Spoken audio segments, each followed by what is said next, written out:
پیدا ہوتا ہے. ایک بار ماں کے پیٹ سے پیدا ہوتا ہے اور ایک دن تب پیدا ہوتا ہے جب وہ یہ جان لے کہ اللہ نے اس کو پیدا کیوں کیا. جیسا کہ اقبال نے کہا اپنے من میں ڈوب کر پا جا سراغ زندگی. میرا نہ بنتا ہے نہ بن اپنا تو بن. بہترین انسان وہ ہے جو خود کو پہچان لے, اور جس نے خود کو پہچان لیا اس نے رب کو پہچان لیا. اور جو خود کے اپنی ذات کے حساب سے اپنے اعتبار سے اندھیرے میں رہا وہ برباد رہا, کسی لائق نہیں رہا. جس مسافر کو یہی خبر نہ ہو کہ اس کی منزل کیا ہے, پوری زندگی سفر کرتا رہے گا مگر منزل کو نہیں پہنچ پائے گا. اس کا مطلب کیا ہے؟ آپ کی واشنگ مشین, آپ کی کار, آپ کی موٹر بائک, ساری چیزیں ایک کام کے تحت ہیں. انسان نے انسان کے لیے جو بھی ایجاد کیا, جتنے بھی آوشکار کیے وہ سب کام کے لیے ہیں. تو کیا اللہ نے انسان کو بے مقصد کے پیدا کیا؟ جیسا کہ کہا تھا اکبر الہ آبادی نے, کیا بتائیں احباب کیا کاریں نمایاں کر گئے. ایم اے کیا, ڈگری لی, پینشن لی, ایم اے کیا, ڈگری لی, نوکری کی, پینشن لی اور مر گئے. جانور بھی سوتے ہیں, جانور بھی جاگتے ہیں, کھاتے پیتے جانور بھی ہیں, مگر انسان کیوں پیدا کیا گیا ہے؟ اس کا جواب خود میرا رب ارشاد فرماتا ہے. وہ کہتا ہے میں نے انسان کو اپنی عبادت کے لیے پیدا کیا. میں نے انسان کو آزمائش کے لیے, اس کا کو تھوڑا ہلکا اور کر دو, میں نے انسان کو آزمائش کے لیے پیدا کیا, یعنی وہ آزمایا جائے. یعنی صبح آزمائش, مولا کائنات مولا علی فرماتے آزمائش کا حال یہ ہے. مولا علی فرماتے صبح آزمائش ہے, شام آزمائش ہے, رات آزمائش ہے, دن آزمائش ہے, چلنا آزمائش ہے, بولنا آزمائش ہے, کھانا آزمائش ہے, سونا آزمائش ہے, اٹھنا آزمائش ہے. اور مولا علی فرماتے جب تک زندگی کو آزمائش سمجھو گے آزمائش نہیں آئے گی, اور جب اسے آزمائش نہ سمجھ کے اسے ٹھہرنے کا مقام سمجھو گے, اسے آشائش کی جگہ سمجھو گے, تو پھر تم بڑی تکلیفوں میں مبتلا ہو جاؤ گے. مولا علی فرماتے ہیں یہ دنیا گزرگاہ ہے, ٹھہرنے کا مقام نہیں ہے, ٹھہرنے کا مقام آخرت ہے. اللہ فرماتا ہے میں نے انسان کو پرکھنے کے لیے پیدا کیا, میں نے انسان کو اس وجہ سے پیدا کیا کہ وہ تاکہ رات دن صبح شام بنائے, اس کی صبح بنائی, اس کی شام بنائی, اس کی موت اور حیات. اقبال کہتا ہے موت تجدید مذاق زندگی کا نام ہے, موت کے پردے میں چھپا بیداری کا ایک پیام ہے. موت کو سمجھا ہے قافل اختتام زندگی, زندگی کی شام ہے, صبح دباویں زندگی. انسان مرتا نہیں, بس وہ اپنا ایک اپنا عالم بدلتا ہے. اس کا مطلب کیا ہے کہ انسان پہچانتا کیسے ہے؟ پہچانتا ایسے ہے کہ انسان جب پیدا ہوتا ہے تو وہ عمر بن خطاب ہوتا ہے, اس کے ہاتھ میں تلوار ہوتی ہے اور وہ میرے نبی کی طرف کو چلتا ہے حضور کو معاذ اللہ قتل کرنے کی نیت سے. مگر جب وہ اپنے آپ کو دوسری مرتبہ پیدا ہوتا ہے تو وہ فاروق اعظم بن جاتا ہے اور آدھی دنیا میں اسلام کا جھنڈا بلند. سبحان اللہ, نعرہ تکبیر, نعرہ رسالت. اس کا مائک کا آواز کم نہ کرو, ای کو کم کرو. میری طرف دیکھو, مجھ سے کچھ لوگ کہتے ہیں, وہ انٹرنیٹ پہ تقریر سن کے کہتے ہیں آپ زور سے کیوں بولتے ہیں. میں نے کہا ہماری پبلک ہلکے سے مانتی نہیں. کیا کریں, زور سے بولے ذرا. انسان کیوں پیدا کیا گیا؟ آزمائش کے لیے. یعنی نوجوان جو ہے اس سے میں اپنی بات کر رہا ہوں, اپنے نوجوان سے. وہ نیا لڑکا جو ہے اس سے کہہ رہا ہوں, رات کو سو رہا ہے بندہ اور رات کو سو گیا, صبح فجر کی اذان ہوئی, اب ایمان نے اس کو اٹھا دیا, ایمان کہہ رہا ہے چلو نماز پڑھتے ہیں, مگر اس کا نفس کہہ رہا ہے نہیں نہیں. اللہ فرماتا ہے میں نے انسان کو پیدا کیا, اس کے ساتھ اپنے دشمن نفس کو بھی پیدا کیا. حضرت سیدنا جنید بغدادی سے پوچھا کہ نفس کا حملہ ہے یا شیطان کا حملہ ہے, کیسے سمجھا جائے؟ فرمائے لگے شیطان کے حملے میں اور نفس کے حملے میں فرق ہے. اگر شیطان حملہ کرتا ہے ایک مرتبہ اس کو روک لو تو پھر دوسری مرتبہ حملہ نہیں کرتا, مگر اگر نفس حملہ آور ہے تو وہ جب تک حملہ کرتا رہے گا. یہ وہ کتا ہے جب تک اپنی مرضی کرانے لے گا یہ بھونکتا رہے گا. اب وہ کہہ رہا ہے سو جا بہت زیادہ سردی ہے, باہر جائے گا ٹھنڈ لگ جائے گی. ایمان کہہ رہا ہے نہیں تجھ کو سونا نہیں ہے, تجھے نماز پڑھنی ہے, نماز ایک بار قضا ہو جاتی ہے تو پھر دوسری مرتبہ نہیں ملتی. مگر پھر اس کا نفس اس کو روک رہا ہے, مگر اس کا ایمان نے اس کو اٹھا دیا. اس نے بلینکٹ پھینکا اور پھینکنے کے بعد مسجد گیا, اور مسجد میں جانے کے بعد اس نے وضو کیا اور وضو کرنے کے بعد اپنی ناک اللہ کے سامنے جیسی رگڑی ویسی فرشتوں نے اعلان کر دیا آج فلاں محلے میں فلاں مسلمان اپنے نفس پر غالب آ گیا اور اس نے اپنے نفس کو ہرا دیا اور اس کی نماز آج قضا نہیں ہوئی ادا ہو گئی. اچھا پھر دیکھیں ایک اس کے اوپر امتحان تھا مگر ابھی امتحان ختم نہیں ہوا. اب نماز پڑھ کے گھر آیا اور گھر آنے کے بعد پھر اسی نوجوان نے گھر آنے کے بعد جو ہے وہ ناشتہ کیا. ناشتہ کرنے کے بعد یہ باہر کو نکل کے جا رہا ہے. اس نے دیکھا ایک لڑکی ہے اس کے کپڑے ذرا خراب ہیں بہت زیادہ بےہودہ لڑکی ہے اس کے جسم پر بڑے بیکار سے خراب سے کپڑے ہیں.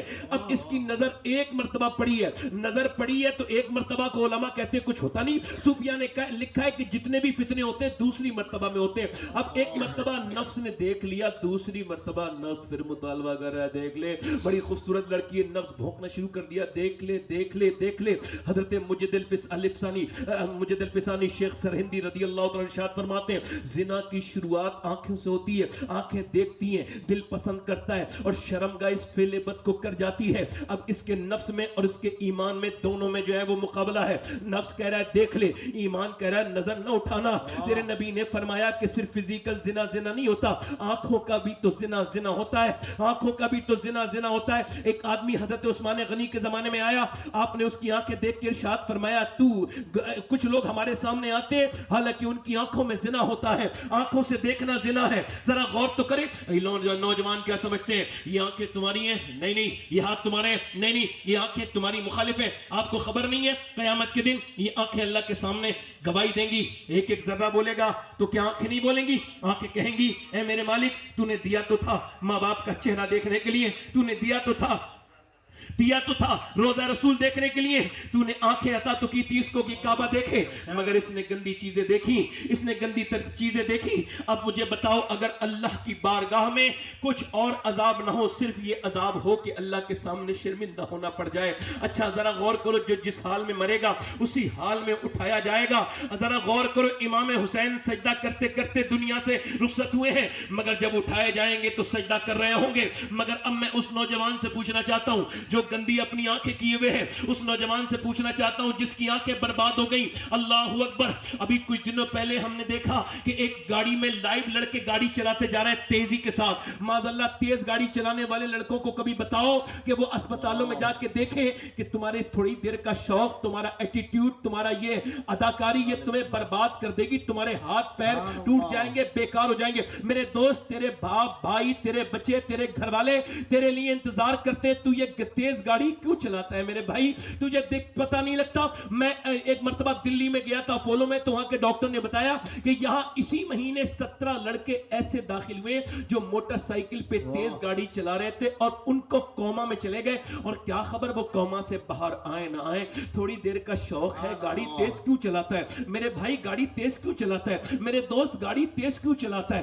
اب ذرا غور کرو وہ لڑکا گاڑی تیز چلا رہا تھا اور گاڑی میں لائیو چل رہا تھا اندر رقاصہ ناچ رہی تھی ناچ ہو رہا تھا اور اچانک جو ہے گاڑی آؤٹ آف کنٹرول ہوئی اور وہ مر گئے. تیز رفتار گاڑی تھی. اب وہ جو مرے ہیں وہ رقاصہ کا ڈانس دیکھتے دیکھتے مرے. اب وہ آئیں گے ان کو دفن کیا گیا ہوگا اور جیسی وہ قبر میں گئے اور جیسی انہوں نے آنکھیں اٹھائیں ویسی فرشتوں نے کہا تم نہیں دیکھ سکتے تم نیچے نظر کرو. کہا کیوں؟ کہ یہ نبی پاک ہے اللہ کے رسول ہے. تیری آنکھیں اتنی گندی ہیں ابھی تو مرنے سے پہلے گندی تصویریں دیکھ رہا تھا اب تو کیسے اپنے نبی کو دیکھے گا؟ بولو اس وقت کی شرمندگی کا حال کیا ہوگا؟ نوجوان تو کیا سمجھتا ہے تیری ساری چیزیں نوٹ نہیں ہو رہی ہیں؟ تیری جوانی برباد ہو گئی دوست. تیری تنہائی برباد ہو گئی.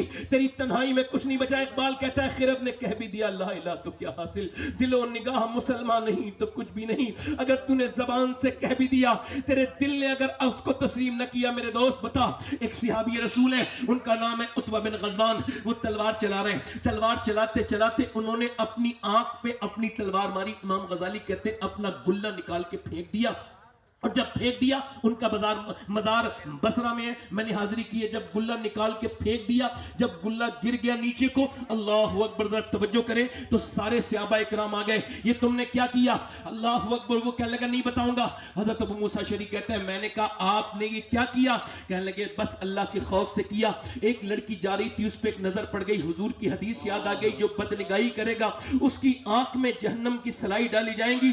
بس میں ڈر گیا. میں نے سوچا کہیں ایسا نہ ہو میرا رب مجھ سے ناراض ہو جائے. میں نے اپنی آنکھ نکال کے پھینک دی. ایک آنکھ سے آنسو گر رہا تھا, ایک آنکھ سے آنسو, اور ایک آنکھ سے گر رہے تھے اس کے آنسو, ایک آنکھ سے خون کے لتڑے گر رہے تھے. وہ صحابی کہتا ہے کیا میرا اللہ مجھے معاف کر دے گا, کیا میرا اللہ مجھے معاف کر دے گا؟ میں دوستو آپ سے پوچھنا چاہتا ہوں, حضرت امام حسن بصری, یہ کون ہے امام حسن بصری؟ میں آپ سے پوچھتا ہوں, یہ مولا علی کے خلیفہ اور یہ سیدہ ام سلمہ کا دودھ پینے والے حضرت سیدنا امام حسن بصری, وہ کہتے ہیں میرا ایک مرید جو بہترین حافظ قرآن, ٹناٹن پکا مضبوط, اتنا مضبوط کہ پورے بصرہ میں ایسا حافظ قرآن نہیں, وہ میرے پاس آ کے بولا حضور میں برباد ہو گیا. میں نے کہا کیا ہوا؟ کہنے لگے میں کہیں کا نہیں بچا. کہا کیا ہوا؟ کہا کل ایک لڑکی کا پیچھا کر رہا تھا, اس نے پلٹ کے دیکھا اور کہا تجھے شرم نہیں آتی, ایک تو حافظ قرآن, پھر مسلمان, دوسرا حافظ قرآن, اور تو ایک لڑکی کا جینا دشوار کرتا ہے, تجھے شرم نہیں آتی؟ کہتے ہیں حضور اس پہ نظر پڑی ہے, اس نے جو جملے کہے میرے سینے میں نشتر کی طرح چپ کے مجھے پسینے آئے,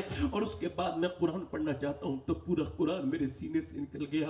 حضور قرآن نکلا ہے, کہیں میرا ایمان نہ نکل جائے, سرکار میرا ایمان نہ نکل جائے. اللہ اکبر. آخر کیا وجہ ہے کہ پڑھے لکھے لوگ بھی فیس بک 3-3 گھنٹے دیکھ لیتے ہیں مگر قرآن کی توفیق نہیں ہوتی, 3-3 گھنٹے یوٹیوب دیکھ لیتے ہو مگر قرآن کی توفیق نہیں ہوتی. ارے بولو تو ذرا, امام اعظم تو 60 قرآن ختم کرتے تھے ایک مہینے میں, غوث اعظم تو 60 قرآن ختم کرتے تھے. تمہاری آنکھوں کو کیا ہو گیا؟ کہیں اللہ ناراض تو نہیں ہو گیا میرے دوست؟ کہیں تیری تنہائی تجھے برباد تو نہیں کر دے گی؟ اس کے نفس نے بڑا ابھارا دیکھ لے مگر اس نے نہیں دیکھا, نہیں دیکھا, نہیں دیکھا, اس نے نہیں دیکھا, اس نے نہیں دیکھا. اللہ اکبر. اس نے نہیں دیکھا. اللہ اکبر. جب اس نے نہیں دیکھا وہ دوسرے بھی امتحان میں کامیاب ہو گیا. یہ میں ان لوگوں سے پوچھتا ہوں جو صرف دولت کمانے میں لگے ہیں, صبح دولت, شام دولت, رات دولت, بس دولت ہی دولت کے حبس کے ہیں, ان کو دن رات دولت ہی دولت کرتے ہیں. اللہ اکبر. اللہ ارشاد فرماتا ہے الہاکم التکاثر حتی زرتم المقابر کلا سوف تعلمون ثم کلا سوف تعلمون. تمہیں غافل رکھا مال کی زیادہ طلبی نے, یہاں تک کہ انہوں نے جب روتے ہوئے سنا تو کہنے لگے یہ بچہ رو نہیں رہا ہے, اللہ کا ولی ہے, اللہ کو یاد کر رہا ہے. زور سے بولو سبحان اللہ. لوگوں نے کہا, مریدوں نے کہا کیسے؟ کہاؤ دکھاتے, چلو پہنچے, جانے کے بعد بولے کوئی ہے؟ باپ نکل کے جی میرا بیٹا ہے. کہا مبارک, اللہ کا ولی ہے آپ کا بیٹا. کہا دماغ آپ کا ٹھیک ہے حضرت, یہ نہ سویا نہ سونے دیا ہے, میں اسپتالوں میں لیے گھوم رہا ہوں, یہ چپ نہیں ہو رہا ہے, خاموش, اور آپ اس کو ولی کہہ رہے ہیں. کہنے لگے میری گود میں لا کے دو, اس کو کچھ نہ کہو. گود میں لا کے دیا, ایک کان میں کچھ پڑھا, وہ دوسرے کان میں کچھ پڑھ کے دم کیا, بچہ بالکل خاموش. کہنے لگے صاحب آپ نے کیا پڑھ کے دم کر دیا؟ بڑی بڑی دوائیوں سے ٹھیک نہیں ہوا, یہ آپ نے کیا پڑھ کے دم کر دیا؟ کہنے لگے پہلے بعد میں بتاؤں گا, پہلے بتاؤ کیا اس کی ماں قرآن کی حافظہ ہے؟ کہا تو سنو, اس کی ماں نے اٹھتے بیٹھتے چلتے پھرتے کھاتے پیتے اتنا قرآن پڑھا, اتنا قرآن پڑھا کہ ماں کے پیٹ کے اندر اس کو قرآن سننے کی عادت پڑ گئی, اس کی روح کی غذا قرآن کی تلاوت بن گئی. جب بچہ پیدا ہوا ماں چچکی میں چلی گئی, گندگی میں چلی گئی, اس نے قرآن نہیں پڑھا. جب اس نے قرآن نہیں پڑھا تو بچے کو بھوک لگی تو تم اس کو دوائیاں کھلا رہے تھے. میں نے ایک کان میں ایک آیت پڑھی, دوسرے میں دوسری پڑھی, بچہ خاموش ہو گیا. اسی بچے کا نام شرف الدین بو علی شاہ قلندر پانی پتی ہے. تو پانی پت میں اگر ماں قرآن سنا ہے تو بیٹا شرف الدین بو علی قلندر بن جائے, اور اگر مدینے میں ماں قرآن سنا ہے تو بیٹا شہید آدم حسین بن جائے.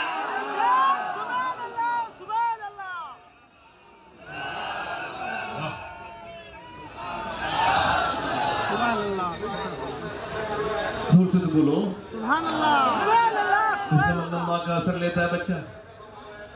اب ماں باپ کہہ رہے ہیں ہمارا بچہ دور چلا گیا, تم نے دین نہیں سکھایا, تم نے اس کو سمجھایا نہیں کہ ماں باپ کون ہے, ماں باپ کا مرتبہ کیا ہے, تم کو پہلے بتانا چاہیے تھا. امام غزالی فرماتے ہیں, ایک بات بڑی پیاری بتاتا ہوں, ذرا زور سے بولو پورا مجمع, زور سے یا رسول اللہ.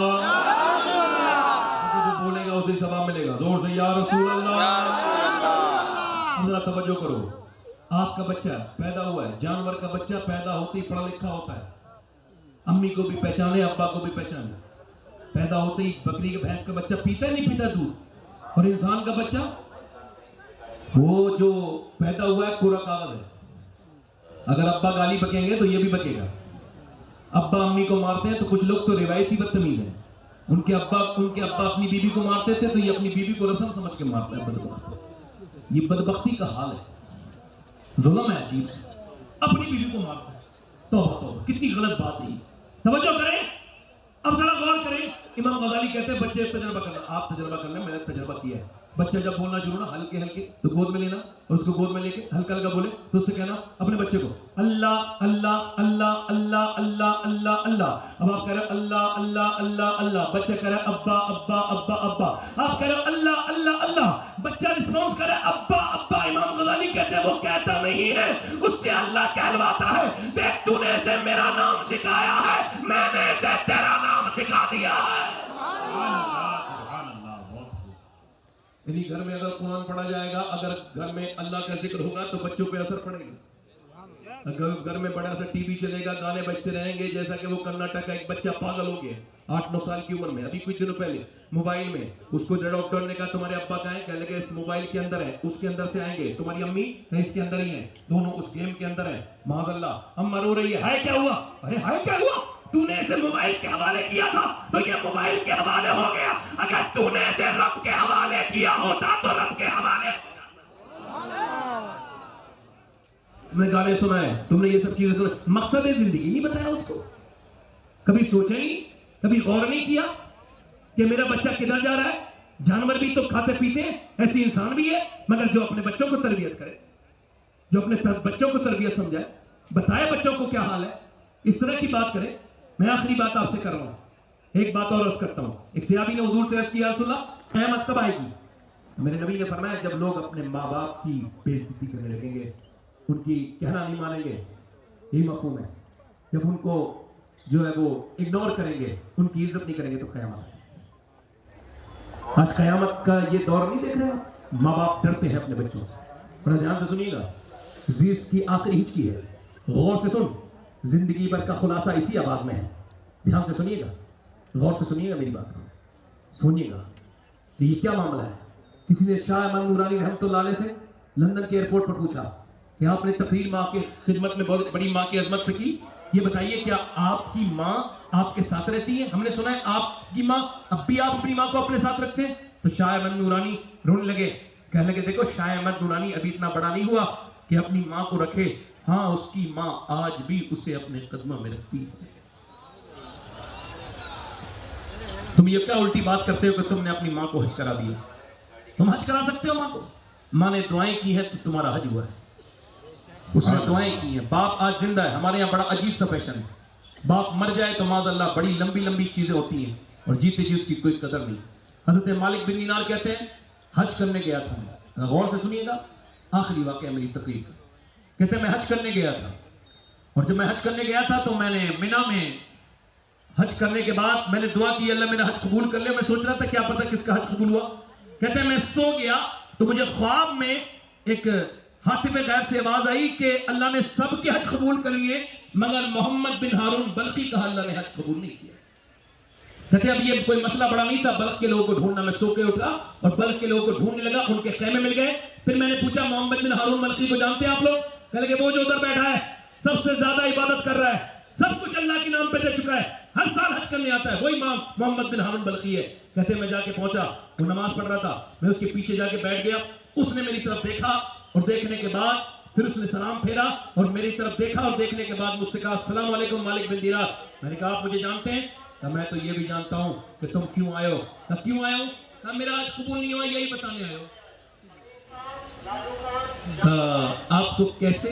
کہنے لگے 24 سال سے یہی بات ہو رہی ہے میرے ساتھ، ہر سال آتا ہوں حج کرنے، احرام باندھتا ہوں. میرے شیخ محی الدین عبد القادر جیلانی غوث العظم ارشاد فرماتے ہیں جب کوئی بندہ احرام باندھے تو اس کو احرام نہ سمجھے، کفن سمجھے. یہ وہ کفن ہے جس کے بعد جس کے اندر توبہ کی توفیق ہے، اس کفن سے پہلے جس میں توبہ کی توفیق ہے. 2 کپڑے پہن کے کعبے جاتا ہوں، کہتے ہیں کعبہ دیکھ کے میں رونے لگتا ہوں. میں نے بھی بڑے بڑے نیک لوگوں کو کعبے پہ روتے دیکھا ہے، مگر کچھ بدبختوں کو وہاں تصویر کشی کرتے ہوئے، بدتمیزی کرتے ہوئے وہاں اور دنگا بدتمیزی لائٹ چلاتے ہوئے دیکھا. شرم نہیں آتی ان لوگوں کو کہ وہ کعبے میں جا کر کے رونے کے بجائے، اپنے گناہ یاد کرنے کے بجائے لائٹ چلاتے ہیں، یہ کرتے ہیں وہ کرتے ہیں. معذرت میری طرف توجہ کیجیے اور غور کیجیے میری بات اور دھیان دیجیے میری بات کو. کبھی اللہ کعبہ دکھائے تو وہاں یہ سب بدتمیزی نہ کرنا. وہ تصویر بنانے کی جگہ نہیں ہے، وہ تقدیر بنانے کی جگہ ہے. وہ کون سی جگہ ہے کہ وہاں کے کنکری میرے شیخ محی الدین عبد القادر غوث العظم نے وہاں کی کنکری اٹھائی اور چومی. تو کسی نے پوچھا یہ مکے کی کنکری چومی؟ تو آپ نے فرمایا ہاں، اس وجہ سے کہ 53 سال میرے نانا اس مکے میں چلے ہیں، کیا پتا کون سے کنکر کو میرے نانا کے پاؤں سے نسبت حاصل ہو گئی ہو. اللہ اکبر. میرا امام بولا حرم کی زمین اور قدم رکھ کے چلنا، ارے سر کا موقع ہے. پورا مجمع بولو ارے سر کا موقع ہے.